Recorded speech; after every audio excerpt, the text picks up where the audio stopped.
Hi, I'm Shari Berkowitz of the Vertical Workshop. Today, let's talk about the efficiency of changing your spring bar or your gear on a gear-dependent reformer like this one. All right, so there seems to be a trend right now of taking all the springs off. It's really not very efficient. Your most efficient way of changing the setup is like this. Say here I've got 4 springs on. I come to the front and I actually brace myself against the apparatus. I'm keeping natural curves of my spine. I lean on the foot bar and I remove 2 springs. I've still got 2 on the ends. I hold from the underside of the bar and I lift the bar forward into the next gear.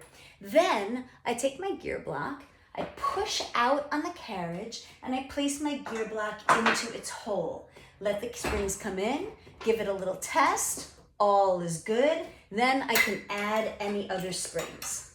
Super efficient. It's more efficient than removing all of the springs. Then, when I want to change it to a different gear, same thing, I'm leaning against here, and I remove my springs, I push the carriage out, I remove my block.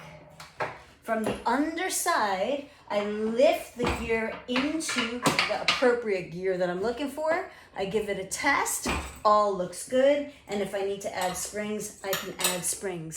It's so much more efficient than removing all of your springs.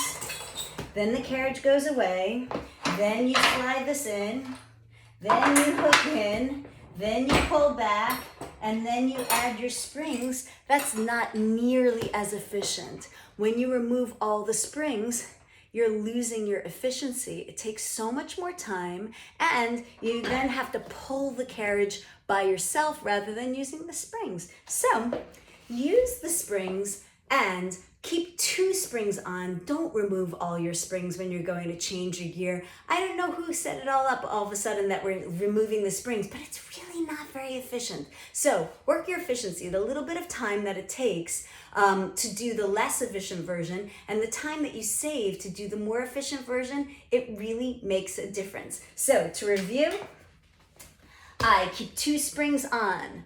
I push the carriage out as I'm in a different gear and I take the gear out.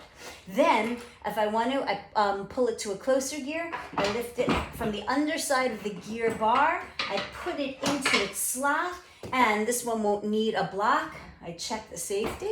Boom! Then I can add or remove springs from there. But removing all your springs at first is really an inefficient choice. Pick efficiency. It's Pilates.